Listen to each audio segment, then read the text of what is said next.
If only y'all knew how long I just sit in front of my camera, just silent, trying to figure out the least awkward way to intro a video, but every single time I always end up with the, hey guys, welcome or welcome back to my channel kind of vibe.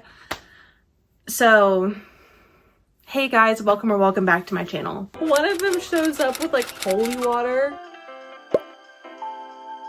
The girl knows how to pick some hot male character names. So like, I already have a solution. Things about to get crazy. Hi guys, welcome or welcome back to my channel. Today we're going to be doing another blind TBR week for a couple of reasons. One, I'm finally starting to get out of the book slump that I was in. And number two, the cart that I wrapped up has been sitting there for like 3 months. I have no idea what's on the cart for the most part. And I don't even know if I'm going to be in the mood to read any of these books. And I don't know if they're like seasonally going to work out for me.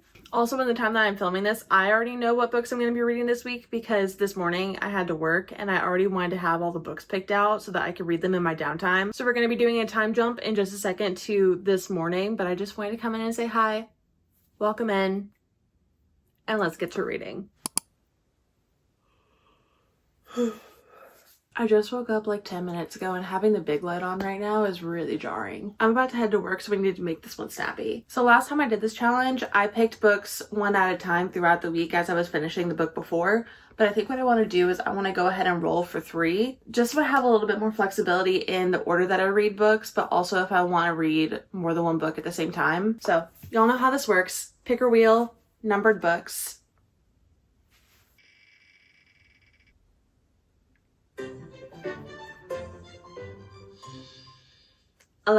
Lucky number 11. Is that a lucky number? It seems like it should be. It's a skinny one. Okay, book number 1 is Brother by Ania Allborn. Is that how you say it? Ania Allborn? I have never read a horror novel, ever. So this is gonna be a good time. Number 4.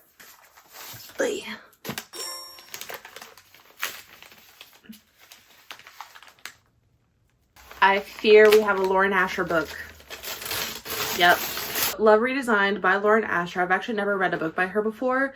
And I think that this book is actually pretty fitting for me. I don't know if I've mentioned it on my channel before. I probably have. But I used to be an interior designer for the first like chunk of my career. I was an interior designer. That's what I got my degree in. And this revolves, I believe, around like an interior designer and a contractor or like architect or something, and they have a romance. So that'll be really interesting to read about since I know how those relationships actually go in real life. So like, I'm kind of nervous to pick a third one because Love Redesigned is a big one. And I have some other really thick books on the shelf too. One of them being a Stephen King book.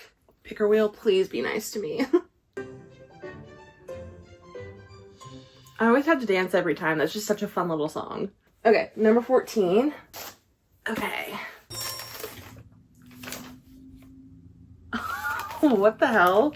The Fine Print. Again, by Lauren Asher. I guess I accidentally manifested that by saying that I never read a Lauren Asher book. And then this week it's like, how about you read 2? And then we have this guy to break up all the romance. This ought to be fun.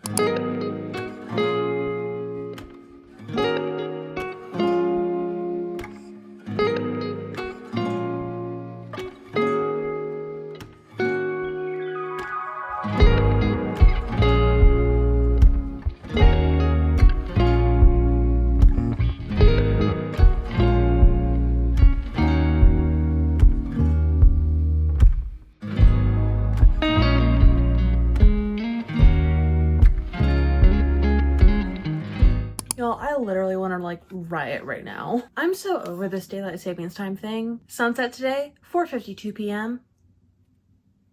The hell? It's 5:30 p.m. right now. Pitch black outside. I hate it.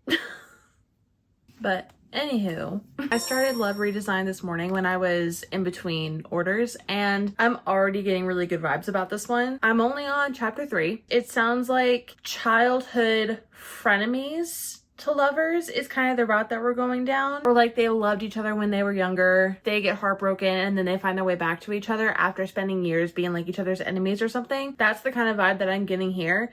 And I love that. But this is dual POV. Our two main characters' names are Julian and Dahlia.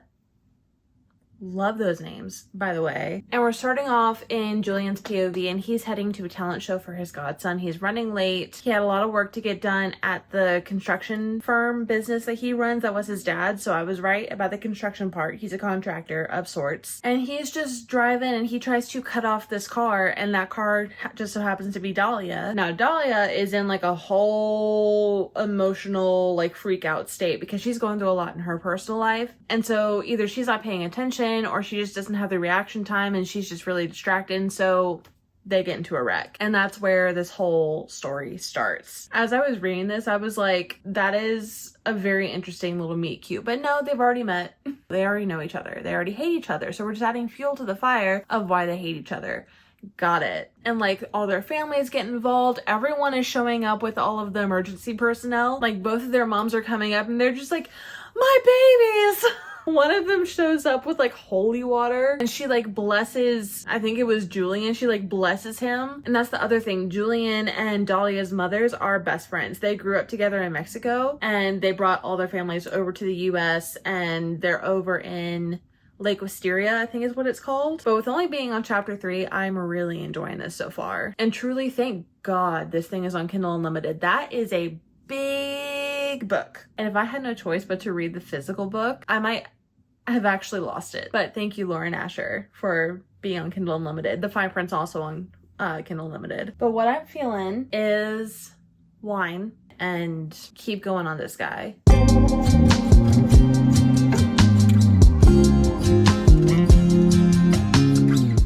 There's a squirrel! Mila, there's squirrels outside. Okay. Update on Love Redesigned. Hold on, let me get to...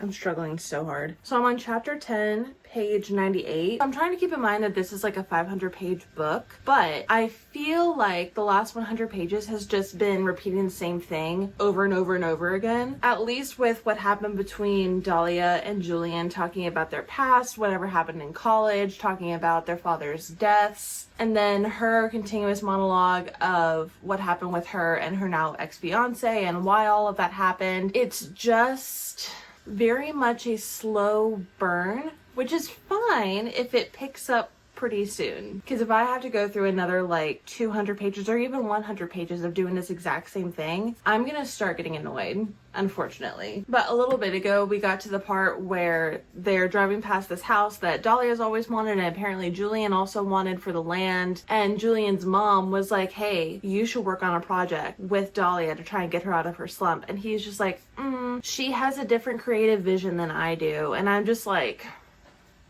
I will say one thing that is funny is how Dahlia describes his design style as like just a gray box. He just does numerous gray boxes for his houses, and I'm just like, I've had many a conversation talking about architects and contractors that resemble that.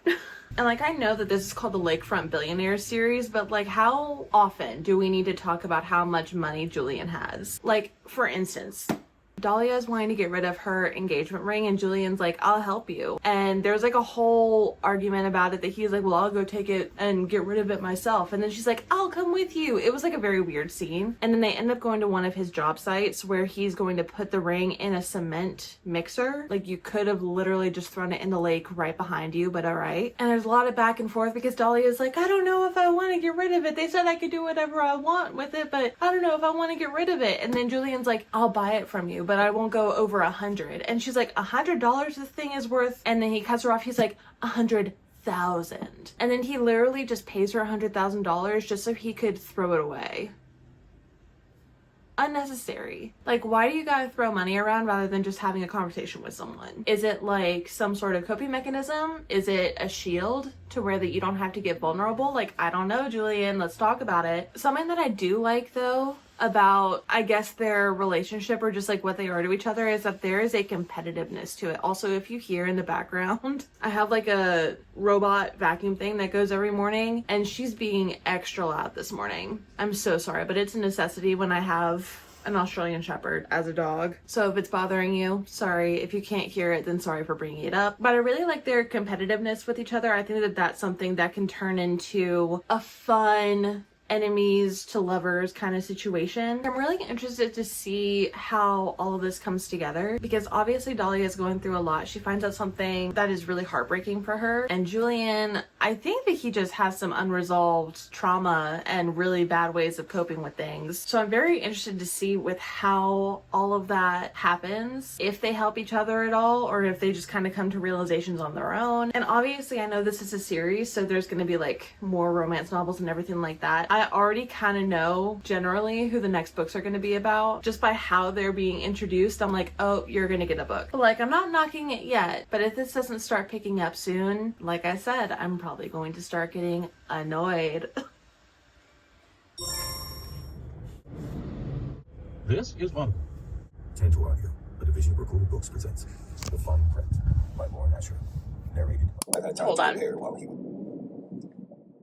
First off, if the son is annoying, I'm sorry. Second off, his name is Rowan. Oh my god, this son is ridiculous. I don't know about Lauren Asher and her writing abilities and if I vibe with her storytelling quite yet, but you can't deny the girl knows how to pick some hot male character names. Okay, if the lighting sucks, I'm really sorry. So the day really got away from me. I didn't have enough time to be able to hop back in and give any sort of updates on the fine print, but I'm doing it now. So here are my thoughts so far. Going into it, I was like, oh, it's a mafia romance, right? But I was thinking, why is it called Dreamland? Like, that doesn't sound very mafia-esque. That's because it's not. It's literally just a bunch of snobby rich businessmen that own an amusement park that's like very Disney-esque. Like, they have princesses, they have something that in my mind I just keep on imagining, like the Bibbidi Bobbidi Boutique. Like, there's a kids salon that's at this amusement park. Yeah, I don't know where I thought that it was a mafia romance, and to be completely honest, the covers do not give amusement park. So the two people that we have are Rowan and I think it's Kara. It's hard for me to remember when I'm listening to audiobook, but I'll try my best. Rowan's grandfather dies and basically tells his grandsons that, hey, you need to do this in order to claim your inheritance, like your inherited part of the company. And Rowan's task was to reimagine the creative side of Dreamland, the name of the amusement park. For some reason, Lauren Asher loves a dead parent joke. Like, love redesign, both people, dead dads. This one, dead mom and dead granddad and an asshole of a father. Like, can't these people get a break? So that's his backstory. He's just like the boss of all these people in Dreamland, him and his two brothers, which I'm assuming are the people that are in terms and conditions and final offer. And Kara, our female main character, is one of their employees. She works at that kids salon, the Bibbidi Bobbidi Boutique type vibe. But they have this interaction and she just hates him. And he's just like, well, you don't have a position that's going to be missed, so I won't feel bad firing you. And she's like, man, he's an asshole. And she's telling her best friend about it, who also works at the boutique. At least, I think she does. I need to review all of this again, not on audiobook, so I fully grasp everything. Firmly grasp it. But they're talking, and immediately her best friend is like, but is he single though? She's a lesbian, so she's not into men, so she's obviously asking for Kara. I guess my checklist for a man for my best friend does not include rich asshole boss man. So that was a little bit off-putting.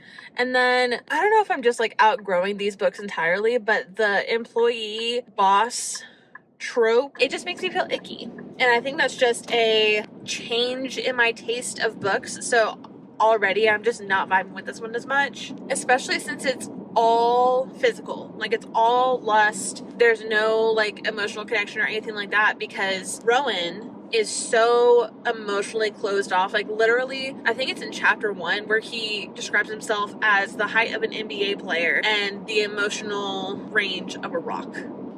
I can see that. Also, another thing is he is posing as someone else. I think the name was Scott, and is messaging Kara, pretending to be somebody else in order to talk to her. And I'm just like, this makes me feel very weird. Like, this is giving spy stalker vibes, and I don't know how I feel about it. Actually, I do. I feel icky about it. It's just not my thing. I am not a Rowan stan, and I think Kara just needs to stand up. He's an asshole, and he's your boss. Move on. If this goes south, you already know this man won't hesitate to fire you. So, like, why risk it?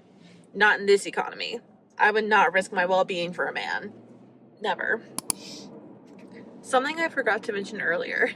Oh, first off, her name is Zara, not Kara or Kara. I found it absolutely hysterical how Zara got drunk and decided to put together a very strongly worded proposal on how Dreamland could improve. And it was like brutal the way that she like went after like certain rides and just saying how everything needed to be updated and fixed. And it ended up with her getting a promotion to a creative position to where she would be the one to make it happen. It's like, you got a lot of opinions.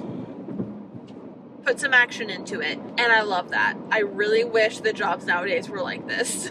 But imagine I went into some random job that I had zero, literally zilch experience in. And I was just ratting on them and just being like, this is how you can improve. You should be doing this instead. You should be doing this instead. Would they hire me or would they immediately kick me out? But anyways, I forgot to mention that earlier. And I just wanted to correct myself that her name is Zara, not Kara.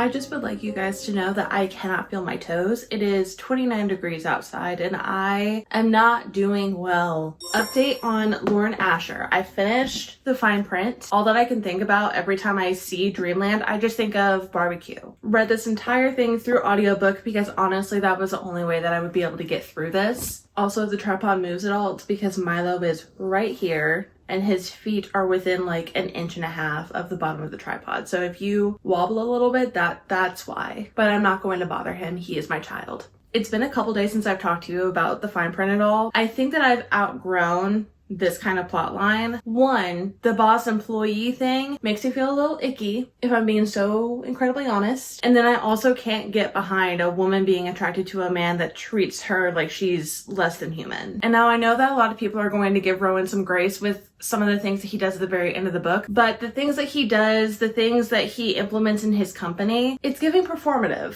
It's giving, I'm only doing this for Zara and I haven't actually changed. That's my glass half empty approach, I guess. I think I'm gonna land at like a 2.5 stars, which is really unfortunate because I've heard such great things about Lauren Asher and specifically the fine print and Dreamland Billionaire series. I think that Lauren Asher is a great writer. I just don't think that this is a plot for me. So 2.5 stars, might be continuing a series. I don't know. I heard it gets better. We'll see. Now we have Love Redesigned. Hold on, let me see what chapter I'm on. So I'm on chapter 26, which is page 249. I'm definitely liking this more than the fine print, but I am finding myself getting cringed out a lot. So we're following Julian and Dahlia. Julian owns this contractor company. Dahlia is this famous interior designer. Like, she has her own show and everything. Then she goes back to her hometown after breaking up with her fiance, or he breaks up with her over a very, very personal matter, which honestly is really heartbreaking. And her and Julian, they're not fans of each other, but they also like fully like each other. And obviously there's a lot of other things that happen within the story. There's more of like an emotional side to this book compared to the fine print. This is very much rich and poor find love within each other after despising each other type situation. And then this is childhood frenemies, second chance romance kind of thing. This is a lot more my speed. I really like the family aspect in here. All of their family members just seem so genuine. And honestly, Julian and Dahlia, they both seem very genuine as well. So I'm enjoying this a lot more just from the emotional side of things. I like more realistic stories like this. And I also just like to feel things. I like emotions. And I feel like this will make me cry? Question mark? Because I'm pretty positive that this is one of Larry Reed's, one of her favorites, one of her 5 stars. And I believe I've seen her cry over this book, so I'm very intrigued to see if I'm going to feel those same things. I hope so. I love to cry at books. I have a lot left, but I am determined to finish this book today. Y'all don't want to know how long this video has been going, but I need to finish this book and I need to get to Brother because I want to actually read that book so bad. And I'm leaving it last because that's my motivation to get through these. I'm going to get back in my bed because it's freaking cold, and I'm gonna sit and I'm going to binge the last half of Love Redesigned today.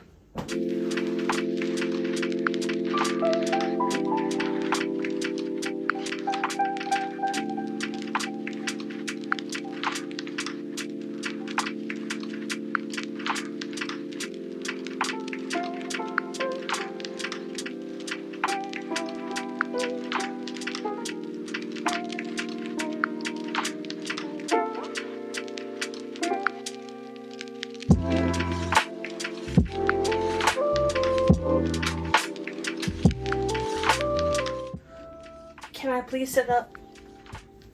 Thank you. The worlds are colliding! Also, if this looks stupid, mind your business. Actually, no, I'm taking it off. In Dreamland Billionaires, the family that owns the amusement park, they're the Kane family. And we've had a run-in with Mr. Callahan Kane, who's the brother of Rowan. I don't remember which brother. I don't remember what his condition was for getting his inheritance, but that's fun. I do think it's really fun when authors do that. They kind of combine their books to be like the same universe. But I don't know Callahan's story. And they're talking about his fiance who went to high school with Dahlia and Julian. It's a small world.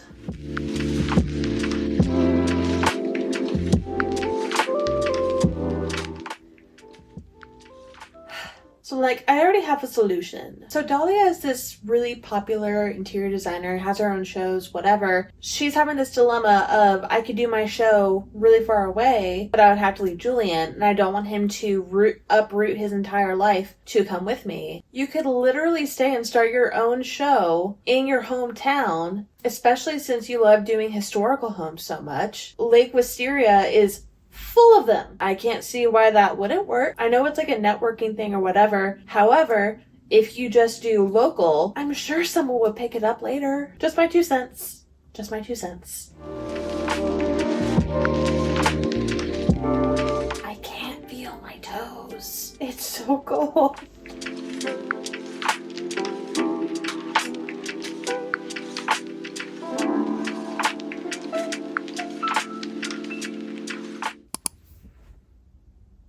We finished Love Redesigned. It definitely won me over in the second half. Something about the first half was just boring? Question mark? Like, there just wasn't much going on. A lot of it was current thoughts about things that happened in the past, but not really diving into anything. But in the second half, when they started to be less annoying and communicating and expressing their interest toward each other, I was like, okay, y'all can date. Y'all have my permission now. His pro-con list that he'd been working on for literal decades.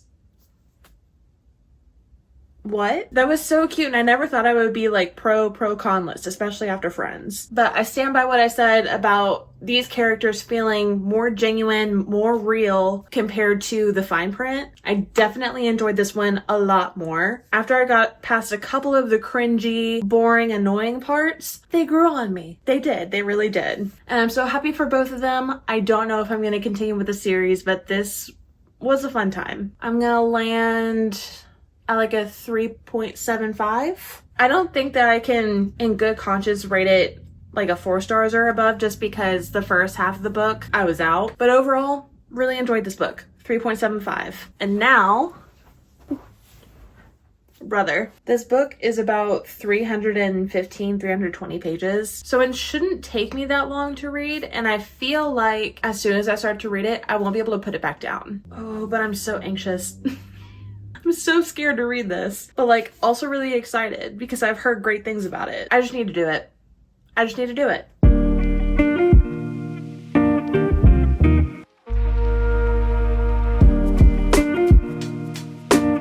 I'm turning on K-pop Demon Hunters to just even everything out because I'm scared. It's probably not very bright that I'm starting this book at 7 p.m.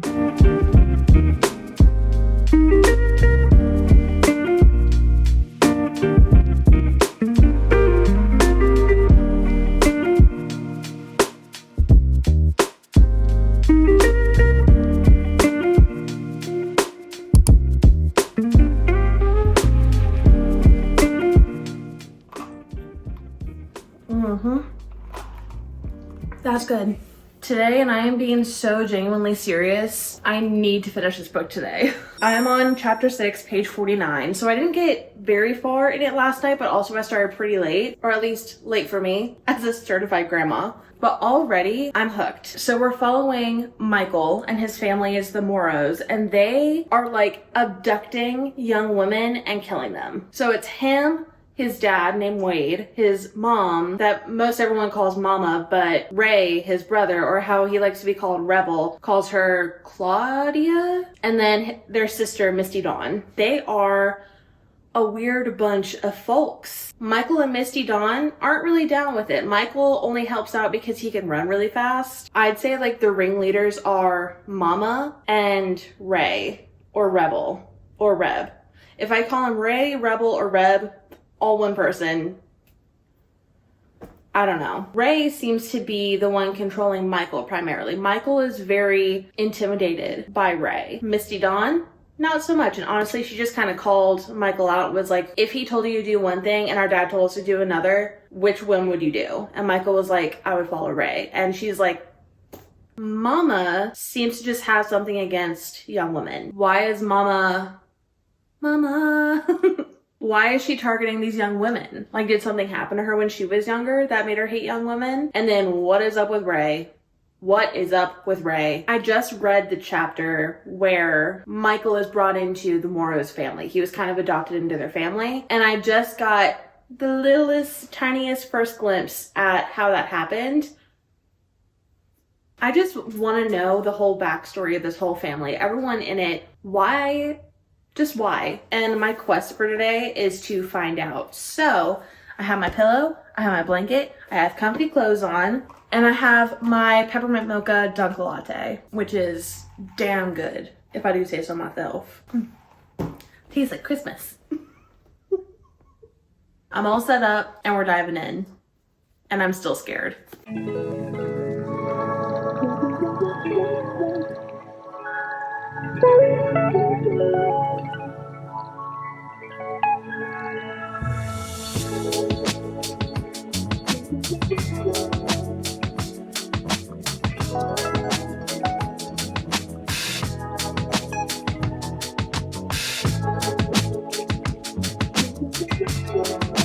I'm gonna put my hair in a bun because I'm tired of looking like a bald rat. What is wrong with this family?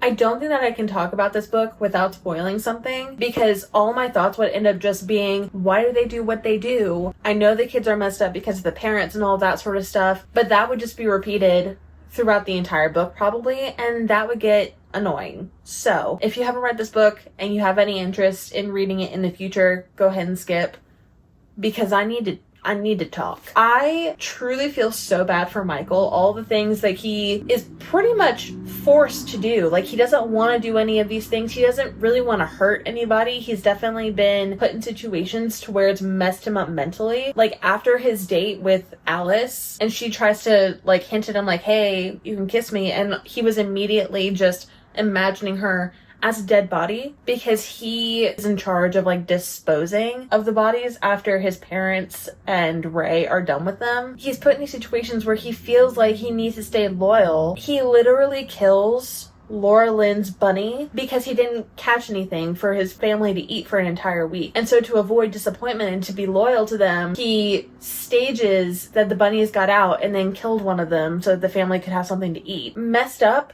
Yes. However, I feel like being in that environment would just mess you up so much in the head, and he's put in these different situations that like desensitizes him to stuff like that. And it just makes me wonder, when did all of like the killings and stuff happen? Because in these flashbacks, Ray isn't talking about what Mama does and the women that Mama murders or anything like that. The first time that he ever talks about his parents like killing anyone or Mama killing anyone is with Laura Lynn. Did that kind of set off a thing where Mama became like addicted to it after that? And that's why she goes after young women, or like her taste is young women. And then with Ray and his vendetta against Michael, it's like, Ray, you brought him in and now you're jealous of your brother, or your brother who you picked out and you stole in lieu of a dog. should have gotten a fucking dog. But you picked up this poor boy that was just selling rocks on the side of the road, and you brought him into this really shitty situation, and now you're like having him hold cherry bombs. You were going to blow up your brother because of jealousy. And this isn't necessarily coming from total frustration or anything. This is more so coming from, how does someone get that way? How does someone's mind turn that dark at such a young age? Like, I don't understand it. And then I don't even want to talk about the Michael and Misty Dawn situation when they're listening to the record. And something interesting about this book, I was expecting it to be very descriptive with different killings and very gory and all these sorts of things. I'm halfway through, or over halfway through at this point. Haven't really gotten that. It's been alluded to, and we've had one in-depth capture, like when Ray and Michael break into the house to capture the woman who, by the way, knew Michael's name. My theory is that's Michael's real mom. And then it talks about her having like strawberry blonde hair. Didn't Laura Lynn have strawberry blonde hair? So I guess my theory now would be Mama hates Laura Lynn and then became obsessed with the idea of like reliving her killing over and over again. That's my theory with that. And I think that Ray, same vibes when it comes to Claudine. He hates her for what she did to Laura Lynn because he witnessed Wade taking her body out to the forest, right? So maybe he's trying to quelch that thirst for murdering his mom by finding and scoping out other women that resemble his mom. But it also doesn't make sense why that woman knew Michael's name. I don't know. I'm confused. And then I don't understand how Alice is going to work her way into this. Are she and Lucy going to be next targets to suffice for Mama, Claudine? I don't know. I would actually hate that so much if the one person that is kind of breaking through to Michael right now and making him open up, just like even the tiniest bit, if that's taken away from him just because Ray hates Michael so much. Especially with how Ray was like, you like her, don't you? And Michael confirming like, yeah, I do. And he goes, I'm glad. I'm so glad that you like her. I'm like, Ray, chill. Do not take this girl from him. I have theories, but I don't think I'm right. But like, am I right? Because there's holes in my theories for sure. And I just don't know. I don't know. I feel like I'm getting to a point where now it's just full on binging the rest of this book. I have like 150 pages left. So things are about to happen real fast.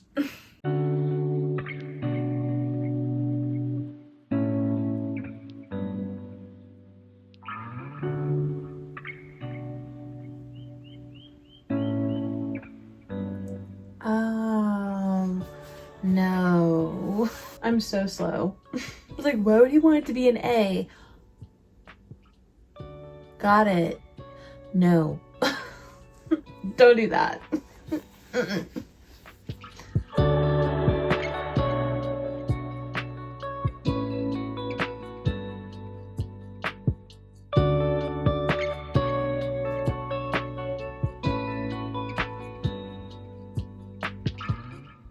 Had a feeling. Skip if you don't want spoilers. I called the mom thing. I was like, I don't know how her saying Michael's name would fit in. And then Alice, I had a feeling as soon as he mentioned how they had almost exactly the same colored eyes, I was like, are y'all about to do what I think you're about to do? I just feel so bad for Michael. With everything that Ray did, it's very much like, oh, look, it's the consequences of my own actions. I steal a boy and everyone likes him, and then I get jealous and I try to ruin that kid's life. And then it looks like Michael is about to go buck wild in the last chapter of this book. He's got an axe and he's heading back to the Moros. Things about to get crazy.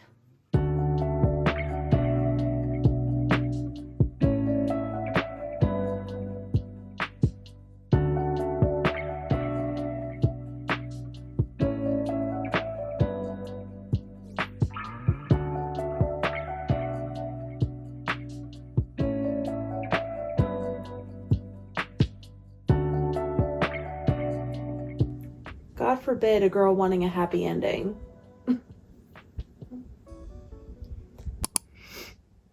I just lost all energy.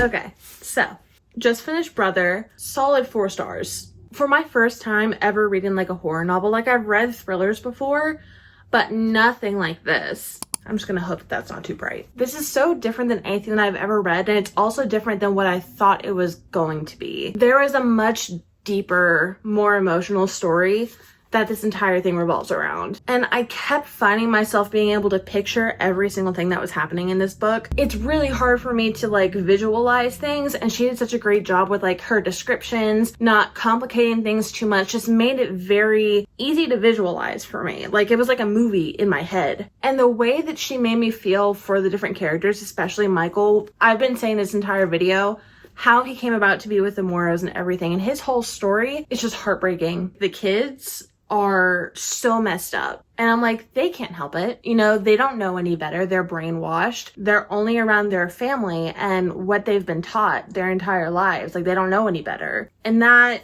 just it just hurts my heart. And like, I'm not gonna spoil anything here. I understand to a degree why she ended this book the way that she did. I understand. I'm not happy about it, but I understand. Anya. I think I'm gonna land at like a 4 stars. It might go up a little bit, like maybe to like a 4.25. Really great book. Highly recommend. I think that about wraps up this video. I think that this installment of Blind TBR was definitely a success. 2 out of 3, call that a win. But I really hope you enjoyed today's video. Thanks so much for watching, and I will see you in the next one. Bye.